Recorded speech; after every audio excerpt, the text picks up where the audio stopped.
Hello everyone, welcome to success with Rai academy. 4 दिसंबर 2020 के दैनिक जागरण के राष्ट्रीय संस्करण को आज के इस वीडियो में हम डिस्कस करेंगे। तो चलिए वीडियो को शुरू करते हैं। सबसे पहले नेशनल न्यूज़। एक नेशनल न्यूज़ है हमारे लिए, सॉरी दो नेशनल न्यूज़ हैं। पहली न्यूज़ है कि जनवरी फरवरी में देश में लगने लगेगा कोरोना का टीका। और दूसरी न्यूज़ है जैविक कचरे से कंप्रेस्ड बायोगैस बनाकर बेची जाएगी।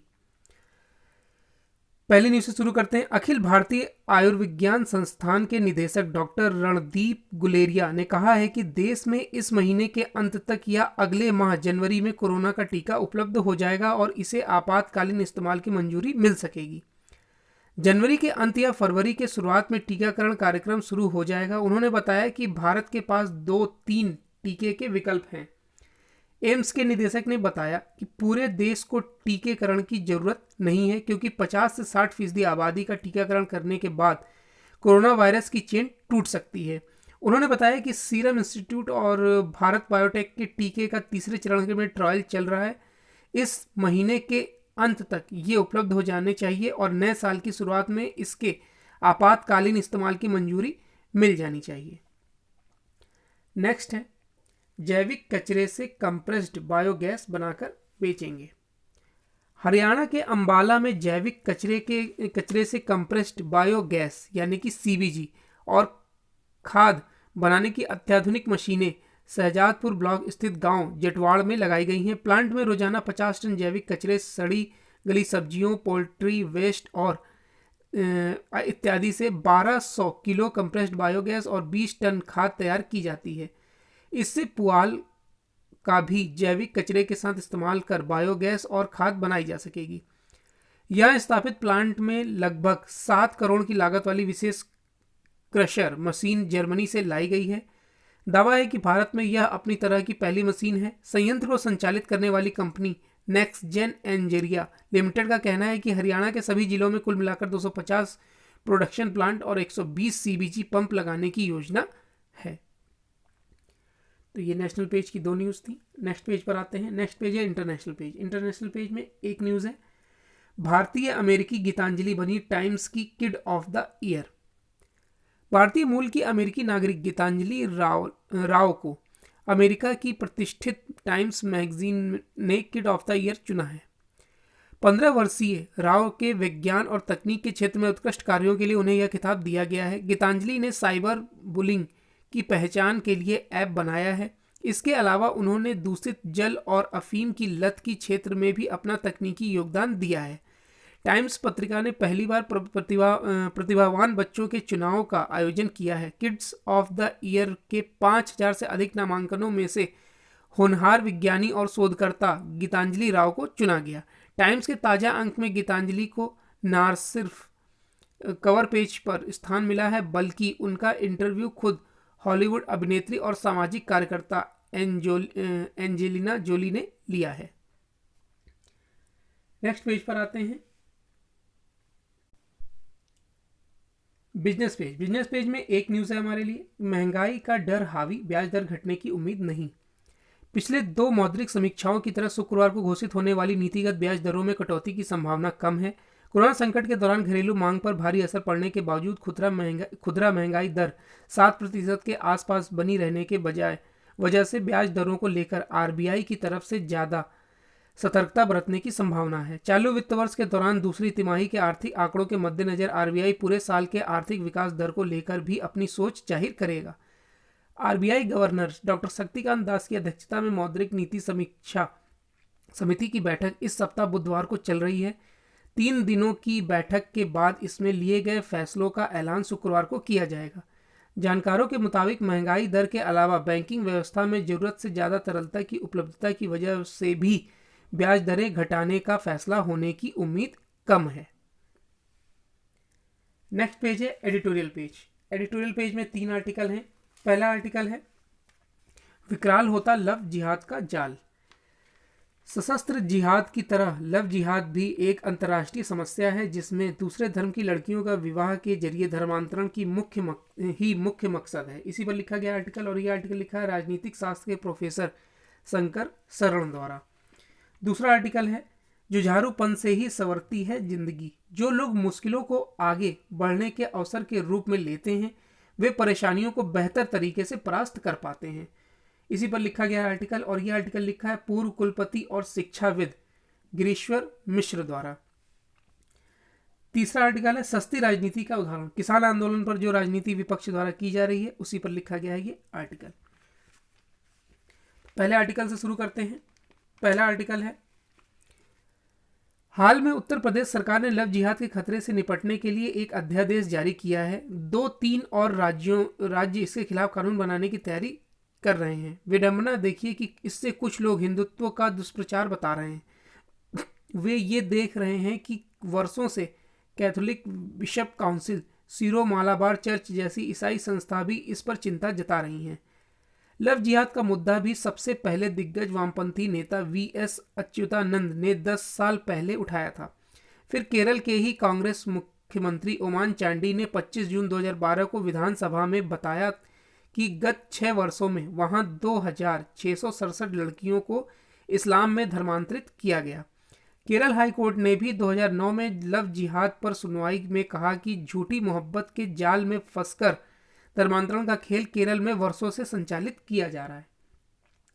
जाहिर है देश दुनिया में ऐसा करने वाले युवक निसंदेह मजहबी काम कर रहे हैं, तब इसे प्रेम क्यों कहना चाहिए? यह जिहाद है, क्योंकि वे छल कपट आदि जैसा भी हो काफिरों को मुसलमान बना रहे हैं जो उनकी मजहबी निर्देश हैं। क्योंकि ईसाई, हिंदू या सिख लड़कियां स्वेच्छा से इस जाल में फंसती हैं, इसलिए यह मुख्यतः कानूनी मुद्दा नहीं है। कानून बनाकर जबरदस्ती या धोखा रोका जा सकता है, मगर धर्मांतरित शादियों में हिंदू लड़के या लड़की के स्वेच्छा से मुसलमान बनने पर रोक नहीं लगाई जा सकती है। यद्यपि कोई मुस्लिम यदि ईसाई, हिंदू या बौद्ध बने तो उसे शरीयत कानून के नाम पर मार डाला जाता है और या उस पर इस तरह का खतरा बना रहता है। इस चीज को कड़ाई से प्रतिबंधित करना होगा। जीवन के हर एक क्षेत्र को शरीयत के दबावों से दृढ़तापूर्वक मुक्त रखना हमारे राजनीतिक वर्ग की जिम्मेदारी है। इसमें एक सबसे बड़ी गलती हिंदू समाज को शैक्षिक, धार्मिक मामलों में कानूनहीन बनाए रखना है। वस्तुतः स्वयं हिंदू सेक्युलर वामपंथियों द्वारा लव जिहाद पर चिंता को दुष्प्रचार बताकर खारिज करना भी उसी विडंबना का एक प्रमाण है। यह हमारे अंग्रेजी मीडिया में भी प्रायः दिखाया जाता है। इसलिए लव जिहाद पर कानून से अधिक बुनियादी काम शिक्षा प्रबंध और मंदिर प्रबंध में हिंदू विरोधी पक्षपात खत्म करना है। यहाँ सभी समुदायों के लिए एक जैसे शैक्षिक, सांस्कृतिक और धार्मिक अधिकार होने चाहिए। इसका अभाव ही उनके गंभीर समस्याओं की जड़ है। इसके लिए हमारे नेतागण दोषी हैं, लेकिन वे हिंदू जनता को ही दोष देकर अपनी विभाषक पक्षपाती नीतियों को छिपाते हैं। यह हिंदुओं पर तिहरी चोट है जो बंद होनी चाहिए।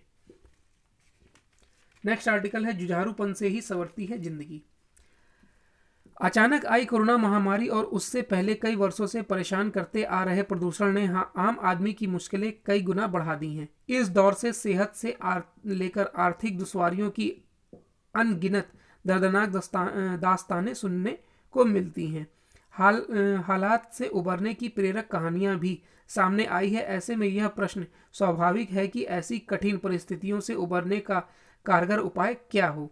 वैसे तो इन सवालों का कोई सीधा जवाब नहीं है, मगर यह तय है कि इस स्थिति में प्रतिरोध या जूझने की क्षमता यानी रेलिसियंस का विचार मदद ज़्यादा है। यह भी स्मरण रहे कि जुझारू होने का यह अर्थ भी नहीं कि आप पर आघात का प्रभाव नहीं पड़ता। कुछ न कुछ पीड़ा तो हर किसी के हिस्से में आती है। यह जरूर है कि जुझारू आदमी उसके नकारात्मक असर से उबर जाते हैं। इसमें से कई लोगों को बचपन में अक्सर यह सिखाया जाता है कि कठिनाइयों और तनाव से बचें या दूर रहें। यह सही है कि लगातार तनाव में बने रहने से मानसिक स्वास्थ्य के लिए जोखिम बढ़ जाता है, परंतु एक हद तक तनाव का अनुभव कठिनाइयों के बीच मजबूती से टिके रहने के लिए जरूरी होता है। यदि कोई जीवन की चुनौतियों का सामना करने से बचता रहेगा तो मुश्किल घड़ी में उससे निपटने के लिए उससे आवश्यक क्षमता का विकास नहीं होगा। यह भी एक सत्य है कि परिस्थिति को स्वीकार करने से दुख कम हो जाता है। इससे आपको अनुकूल और प्रतिकूल दोनों परिस्थितियों में फायदा होता है। जीवन सिर्फ सुखों का सागर नहीं है, इसमें पीड़ा भी है। इसके समग्र अनुभव मूल्यवान हैं, वे भविष्य में मार्गदर्शक बनते हैं। इससे आपको अपनी सीमाओं एवं क्षमताओं का भी आकलन होता है। इससे आप जुझारू बनते हैं। जुझारूपन के लिए पीड़ा के साथ जुड़ने का आभास भी जरूरी होता है। तमाम लोग अप्रिय स्थिति से पीछा छुड़ाने की कोशिश करते हैं। यह पलायनवादी प्रवृत्ति कुछ मामलों में तो कारगर होती है, परंतु प्रत्येक स्थिति में इसे आजमाना उचित नहीं होता। यह संघर्ष करने की क्षमता को कुंद करती है। वैसे तमाम संकटों को चुनौती के रूप में लेना भी उपयोगी होता है। मुश्किल घड़ी में भी अपने विकास की राह तलाश की जा सकती है। तमाम लोग महामारी के दौरान डरे होने के बावजूद आत्ममंथन और मुश्किल वक्त में जीने के गुण भी सीख रहे हैं।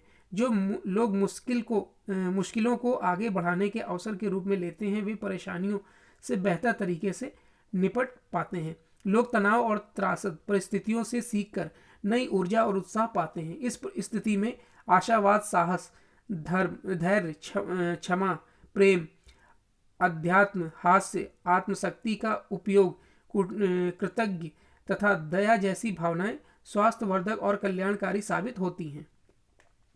नेक्स्ट आर्टिकल है सस्ती राजनीति का उदाहरण। यह स्वीकार नहीं हो सकता कि विरोध के अधिकार के नाम पर देश की राजधानी को एक तरह से अपंग बना दिया जाए और फिर यह तर्क दिया जाए कि राजनीतिक मसले का समाधान चाहा जा रहा है। क्या एक राजनीतिक मसले पर विरोध प्रदर्शन का यह तरीका हो सकता है कि सड़कें बाधित कर आवागमन ठप कर दिया जाए? क्या विरोध का अर्थ आम लोगों के समक्ष मुसीबतें खड़ी करना है? दुर्भाग्य से ऐसे ही रवैये का परिचय दिया जा रहा है और इससे केंद्र में कुछ और नहीं, राजनीतिक फायदा उठाने की कोशिश ही हो रही है। नए कृषि कानून के खिलाफ पंजाब के मुख्यमंत्री अमरिंदर सिंह की पहल हो या फिर अकाली दल के संरक्षक प्रकाश सिंह बादल की प्रतिक्रिया, दोनों ही संकीर्ण राजनीतिक स्वार्थों से प्रेरित हैं और इसका मकसद अपनी अपनी राजनीतिक रोटियां सेकना है। विडंबना यह है कि जो कांग्रेस ऐसे ही कृषि कानूनों का समर्थन कर रही थी और जिसने अपने घोषणा पत्र में यह आशय की बातें लिखी थी कि वह अब राजनीतिक दुराग्रह से ग्रस्त होकर इस कानून के खिलाफ मैदान में उतर आई हैं, चूंकि कांग्रेस ने अपना रवैया बदल लिया है और वह पंजाब में खुद को किसान हितैषी दिखाने में जुट गई है, इसलिए अकाली दल ने भी मजबूरी में आकर अपने नजरिए को परिवर्तित कर लिया है। यह वही अकाली दल है जो प्रारंभ में न केवल प्रस्तावित कृषि कानूनों का समर्थन कर रहा था, बल्कि इन कानूनों के खिलाफ अमरिंदर सिंह के दुष्प्रचार की काट भी कर रहा था। लेकिन अब राजनीतिक बढ़त लेने के फेरे में दोनों ही दलों ने यह भूल लिया है कि प्रारंभ में उनका रवैया क्या था। यह केवल सस्ती राजनीति ही नहीं, बल्कि किसानों के हित की आड़ में उनका जानबूझकर किया जाने वाला अहित भी है। तो ये एडिटोरियल पेज के 3 आर्टिकल थे। अब नेक्स्ट पेज पर आते हैं। नेक्स्ट पेज है स्पोर्ट्स पेज। स्पोर्ट्स पेज में एक न्यूज़ है और वो न्यूज़ है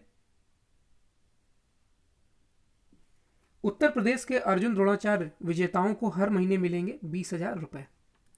योगी सरकार ने इस साल राज्य के अर्जुन और द्रोणाचार्य पुरस्कार विजेताओं को हर महीने 20,000 रुपए की आर्थिक सहायता देने की घोषणा की है। खेल निदेशक डॉक्टर आरपी सिंह ने बताया कि 2 दिन पहले ही शासन ने इसकी मंजूरी मिलने के बाद गुरुवार को संबंधित खिलाड़ियों को जानकारी दे दी गई है। जिन अर्जुन अवार्ड से सम्मानित खिलाड़ियों को यह मदद मिलेगी, उनमें मेरठ के निशानेबाज सौरभ चौधरी, वाराणसी निवासी और भारतीय बास्केटबॉल टीम के कप्तान विशेष भृगवंशी मुजफ्फरपुर के कई लोग इसमें शामिल हैं।